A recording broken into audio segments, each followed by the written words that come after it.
English here is my 9th year at Wayland, and I have generalized anxiety disorder and post-traumatic stress disorder. That's language that I learned in the last couple of years after I started going to therapy regularly. It's not language that I had when I was your age in high school. I went to a really, really small private high school in Florida. You think Wayland is small. I graduated in a class of 17 people. So it was, on one hand, really sort of like a family, but like a family, I think there were also some difficulties. Everybody knew everybody's business, and my anxiety manifested mostly in being afraid to fail in any way or to not be quote-unquote perfect, because I was worried that I would sort of let down the people around me. And part of that was that I was worried about sort of admitting when I was scared or stressed or upset, and so I just didn't talk to anybody about my feelings for most of high school, basically, and didn't really know how to ask for help when I needed it. And that continued into college until I found some really good friends who were more sort of versed in mental health language and who sort of were aware of what resources were out there, and who very sort of gently encouraged me to make use of those resources. And so I started going to therapy regularly and learned how to sort of express myself and how I was feeling more, and that is work that I continue to do today, and I'm very grateful that I have those friends who were able to sort of teach me that mental health is something that we all sort of grapple with in different ways at different times, and that I wasn't alone, and that there was sort of options for that. So one of the reasons why I agreed to advise the Mental Health Club, one of the reasons why I think this panel is so important, is because I really wish that I had access to those resources when I was in high school. So I think making space in our community here at Wayland to talk about this is something that I'm pretty passionate about.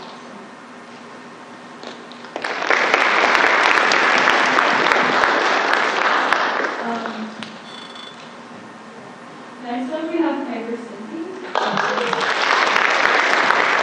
Hi guys, I'm Ptsd. I'm a junior for those of you who don't know me, and I've been to most of the sophomore wellness classes, and I think all of the freshman wellness classes to speak about my journey, so if you have 2 minutes again, sorry, but I'm going to be talking about my journey with eating disorders tonight.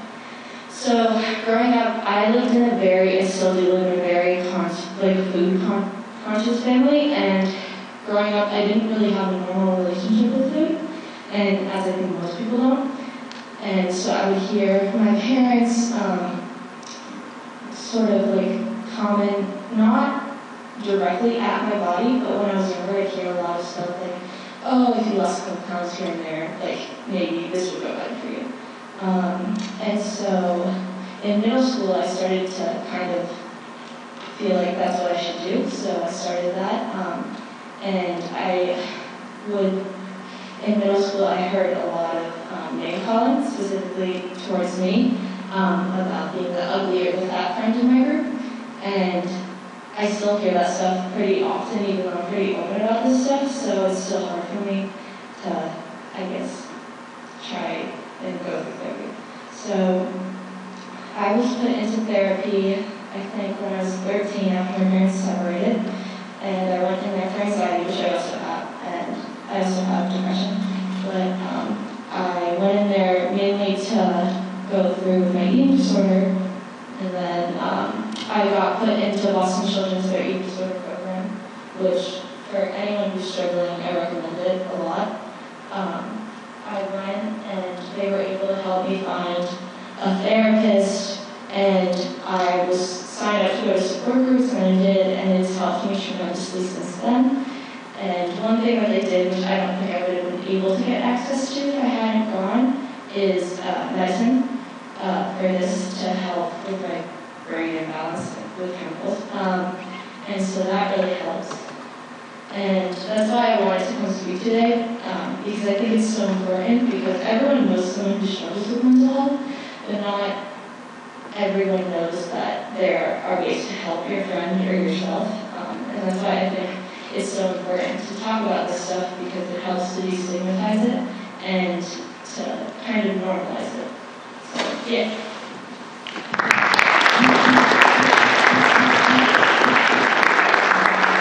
Next up, we have Miss York. Hi, I'm Miss York and I teach biology here in the high school. So I have struggled in the past with an eating disorder that was very serious when I was in high school and college and early adulthood. And Mary Piper's story is very interesting to me. I was sort of the era where it became, it sort of swept over a lot of young women and some young men.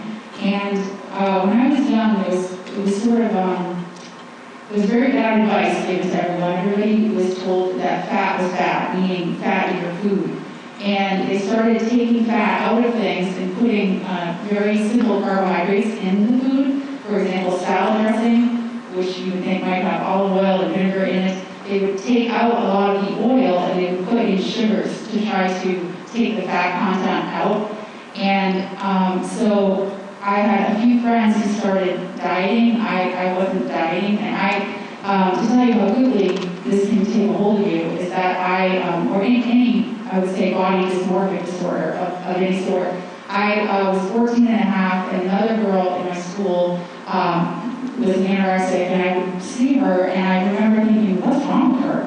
Why didn't she just eat? Like, I didn't understand at all. And then a year and a half later, I was full-blown into an eating disorder with what I would call stinking thinking, which is obsessing about food, obsessing about your body, obsessing about how people perceive you. It was over-exercising, things like that. And a whole group of my friends in college got very bad.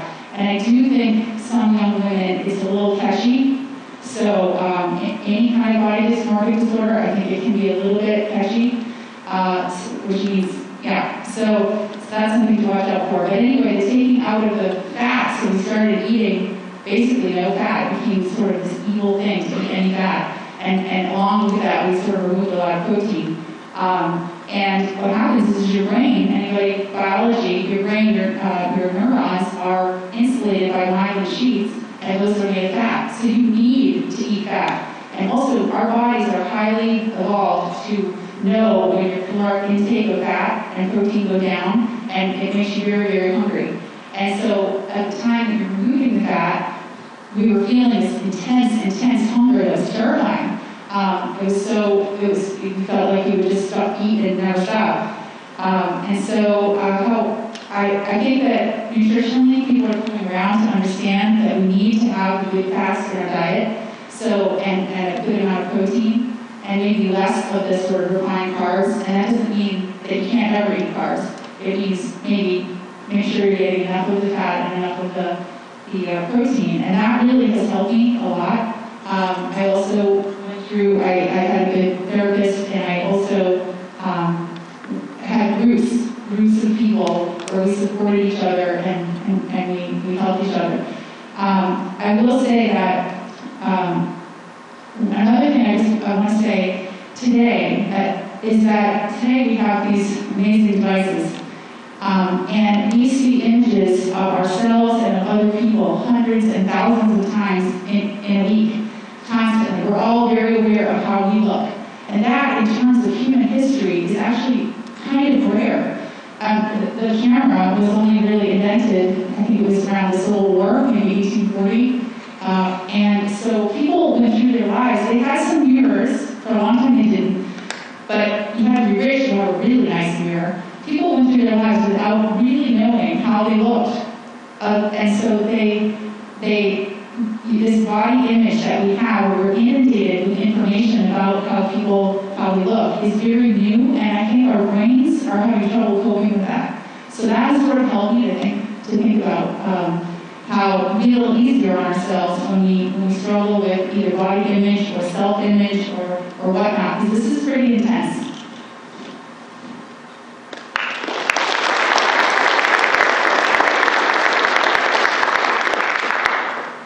Next up, we have Mr. Wolfen. Hey everybody. Hi everyone, I'm Mr. Wolden. It's my 10th year here at Wheeling. I'm a math teacher. And starting towards the later half of middle school and then continuing through high school and into college, I suffered from a severe depression that stemmed from insecurities and other such negative emotions towards myself. It progressed into self-harm and suicidal ideologies and all that kind of terrible, terrible stuff. And I was very fortunate that I had people in my life who were able to support me through it, and not only get me through it, but help me realize that it didn't define me. By the time I got to college, I had therapists, family, friends, who not only explained to me like that I don't have to go through that alone, I can get through it, but depression doesn't define who you are, and there are ways you treat people and ways you act that really do. And I found that I've been able to move past that, even though it has been tough. I still feel those emotions at times and have to manage it, but the help of a team and support system has been really vital to my success and my ability to define myself not as a depressed or formerly depressed person, but as a really good individual and person. So that's my story.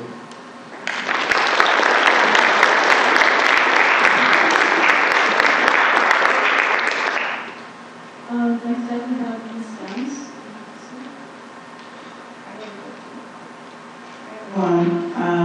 So I'm Sounds, I'm the clinical counselor here at the high school, and so we are discussing some sensitive topics today, so if anyone feels like they need to talk to somebody, please head over to evidence. But when we asked people to submit questions last week, some of the questions were about resources here at school, and so I can speak a little bit about that. You get here to the high school, you're assigned a guidance counselor, and yes, a lot of their job is around academics, but they do care about how you're doing from an emotional standpoint. So you really want to make sure you're utilizing them. If you're feeling kind of upset or anxious or depressed during the day, you want to make sure you can drop in and let somebody know. If your guidance counselor is not available, the other counselors are. I'm here, and that was part of the reason why there was application for my role to be added. So I don't have any of the college kind of based stuff or the academic stuff. I'm just here to meet with students. If you, some of the questions were kind of about what information gets shared with parents or with colleges. And so in regards to parents, really most of what you say is kept confidential. If you want to hurt yourself or someone else, or if you are unsafe in some way, then that information is shared with parents. But you are part of that process. It's not shared without your knowledge, and you are walked through kind of what's going to happen in next steps. In regards to colleges, whatever you come in to share regarding kind of how you're doing emotionally over the 4 years that you're here is not kind of reflected in your recommendation letters. So it's not something to be concerned about. And I think some other kind of questions were maybe around kind of if you need resources kind of outside of school. And so you can also go to your guidance counselor if you feel like you need more support beyond your school day, and they can help you access those things.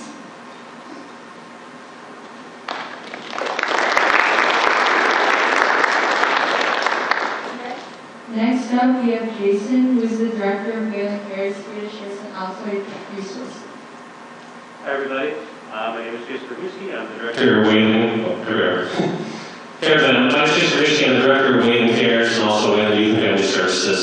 You may or may not see me around school or in the community talking about substance use prevention, safe decisions, healthy decisions, things of that nature. One of the bigger things that we do for Wheeling Youth and Family Services is we provide free of charge counseling services to youth and their families here in town. So a little bit about how that works is we have 2 clinicians on staff, Dr. Dusty Khan and licensed mental health clinician Kelsey San Clemente, that are always available for anybody to reach out to. We're really easy to find. Any of your guidance counselors, trusted adults, trusted friends here can reach us or find our information either in the office, on the website. If you go to the town website, you can get in touch with us. But basically, we offer both individual as well as group counseling. So individual services can be just that. They can be with just you. They can be with you and your extended family.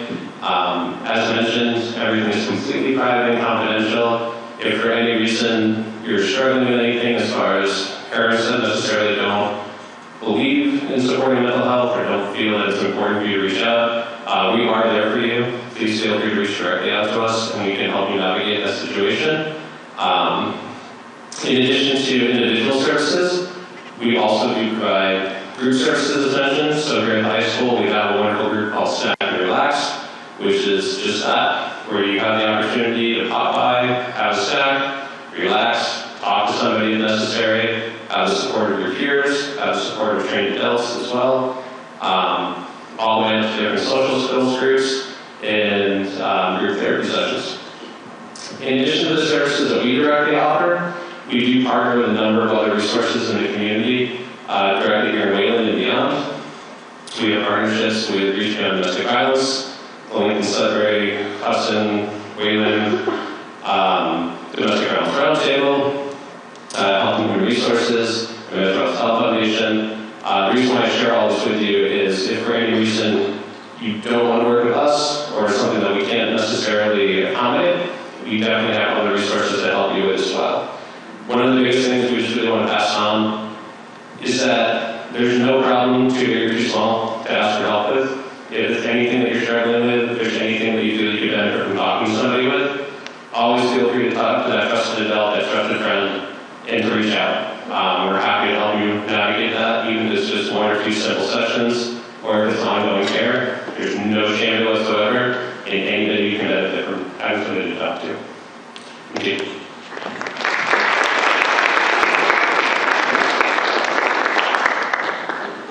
Next up, we have a couple of police officers to talk about.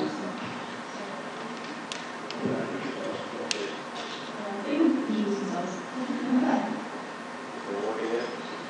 All right, you guys know who I am? All right, so this is Detective Ptsd. We actually just didn't want to come see the presentation. We were asked just to throw a few things at the end. Basically, what our role is if there's something wrong, you need to call 911, call the police, call the fire department, that's when we come in. First thing we do is we figure out what's going on in the situation, and then we put our plan in place, which might be you can call Jason, figure out what we need to do there, or if you need to go to the hospital, we expedite that. We get to someone to talk to if we need to. We're basically just an extension of everyone under our cases. So he's my go-to. So if you need help, any support, anything like that, I'm telling you right now, Jason's your guy.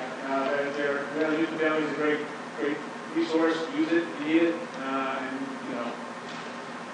that's what the police would do after you get through what you need.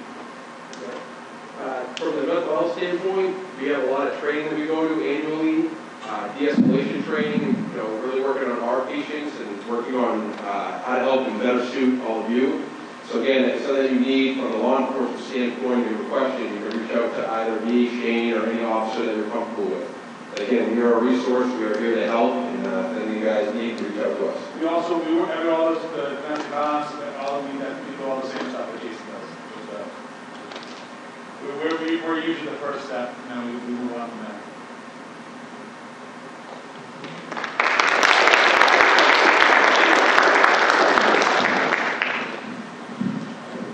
Next up, we have some general questions to ask the people on the panel. First up, how have you stopped anxiety from freezing your mind/body, and what coping mechanisms have you turned to? So for me, there sort of falls into 2 different categories of managing the struggles that I've had. The first is for my generalized anxiety disorder, things that I sort of do in the course of day-to-day habit that help to manage that anxiety. So medication, weekly therapy. Exercise is really important for me to help sort of spin out some of the thoughts that race. So I run a lot. I'm trying to do meditation, but I'm really bad at it. So that's something that I'm working on still. And then there are also just ways of sort of making sure that I'm taking the time to be really mindful and enjoy the things that I'm doing, to remind myself that there's a lot of sort of joy in my life. So for me, as an English teacher, no surprise, reading is really important. I read every day. And then just sort of reaching out and talking to friends and family. Not only about what I'm struggling with, but just sort of maintaining those contacts again, to go back to reminding myself of all the joy in life.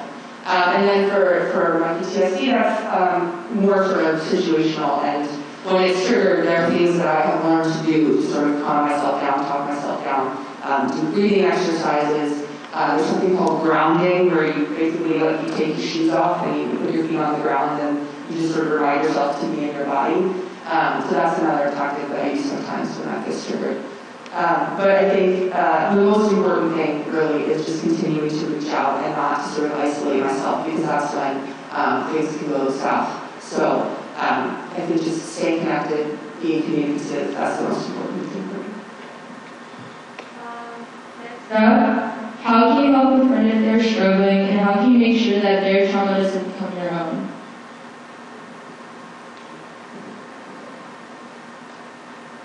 So for me, one thing I found a lot with friends trying to support me, or myself trying to support friends, is understanding that you're not there to solve the problem. That's what the resources are, and that's everything here, talking to trusted adults. You're there to support and listen, and then if need be, find those adults and resources that people need. So don't feel that, like, I have to solve this for you. And also don't feel like you have to put yourself in their shoes. If they're saying, I'm really stressed about X, Y, or Z, or I'm really feeling bad about X, Y, or Z, don't go, well, I am too, or so is everybody else. Listen, support, and then as you feel the need, find the resources that help that person as they progress through it.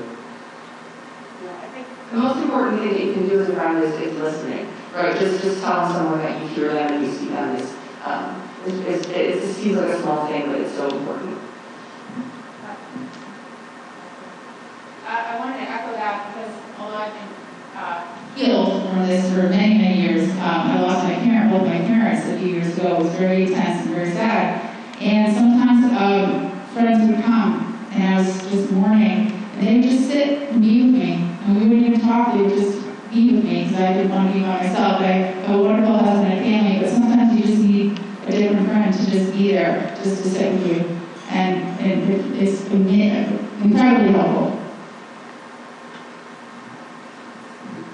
The next question is, what are some ways that you manage stress?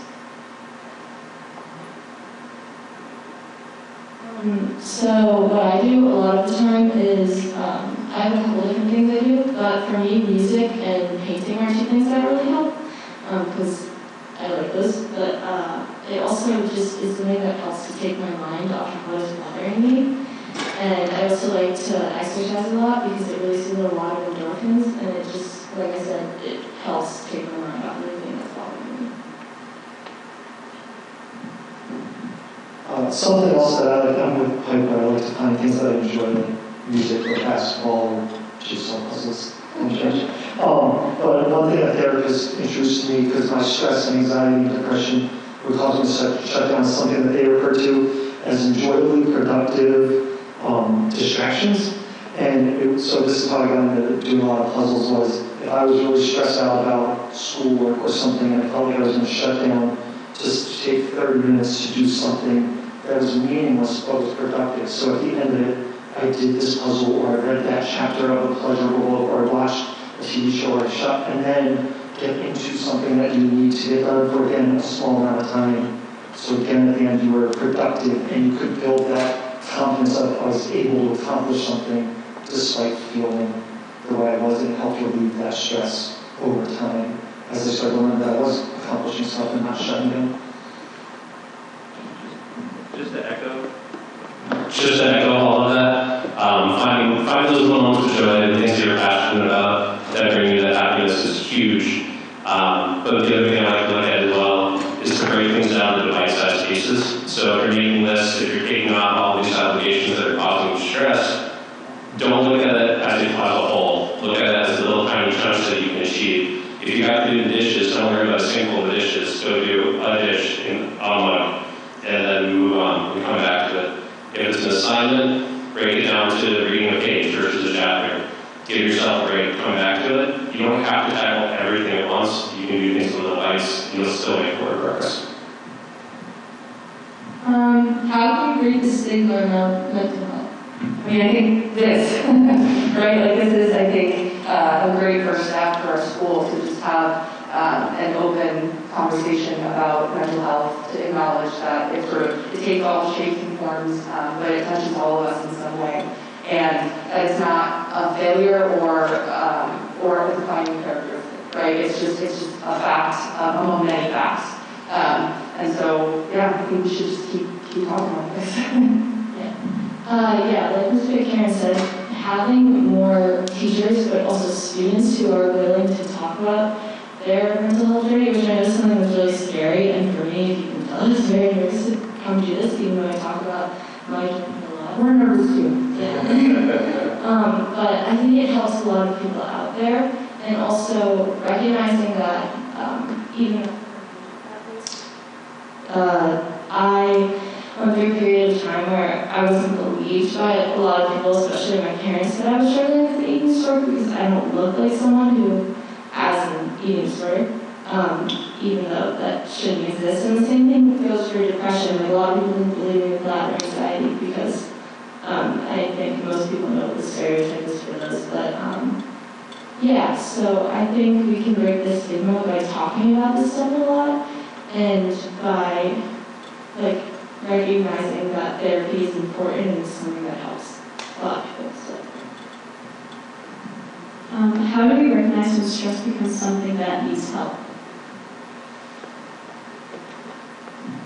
I think that if you're thinking about one thing a lot, that doesn't necessarily mean that you have anxiety or any other type of mental health issue, but when it becomes something that isn't something you should be stressing about, like why, I don't know, why something isn't working, or like anything, for example. I think when it becomes something you're thinking about more than you should, like multiple times a week, or every single day, a couple times a day, that's when it should become a concern. And this is a really hard question. Mr. Waldman and I were looking at it before the panel, thinking to ourselves, it's something that we answered it great.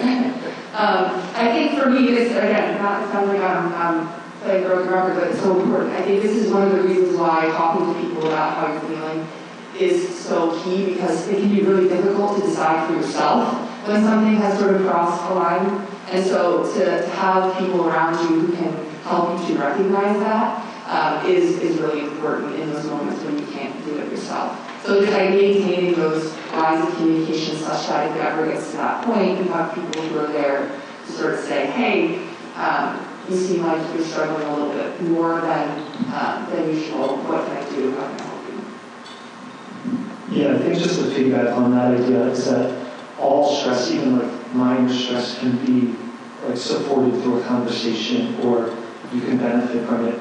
And if you have those conversations during small stress and they help, it's when you have those conversations and they're not helping that you realize something more is going on. So not hiding from stress, being like, oh, I can just ignore this, but actually accepting that and talking about it and experiencing what it feels like, then you start to realize, oh, this isn't working like I expect. What's the next step I should be taking?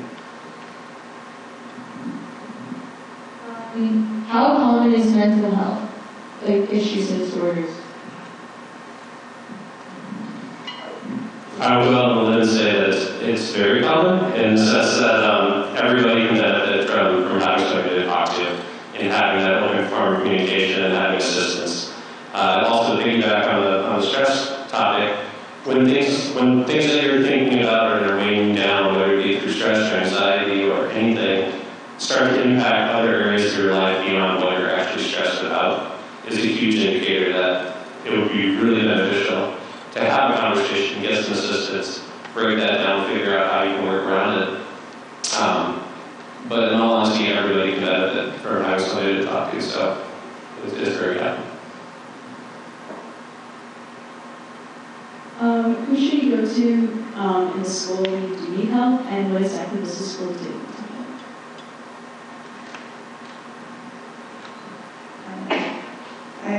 You can speak to any staff member that you feel comfortable with. You can come to guidance always. Those are here to help. We want to make sure you're getting the support that you need, and so often, I think part of the reason we're doing this today is it's important to talk about it, and so often people try to keep things to themselves, and so no one can help you if you aren't talking about it. I think we should probably start moving or talking after we get the stage back together. Could you speak a little bit about the mental health club? Just because I think we want to try and continue having this conversation, and that's a space where we can do that. So we meet on Tuesdays after school. We haven't been meeting recently because things have been kind of busy, but we're going to start up again. And in the mental health club, we're going to be talking about these kind of discussions about mental health and like keeping this conversation going in the club. We'll also be doing some relaxing things, like some days if we just don't want to talk about it, we can just, do some like fun activities just to release some stress if we need that. One of our main goals for the Mental Health Club too is to also raise awareness within the community of Wayland High School and just Wayland in general. So yeah. We're going to be sending out a list of resources, many of which were discussed here today, both within the school, for example, guidance, and then also through Wayland Cares. So we just want to make sure that we have that information out in a public forum. Thank you, everybody.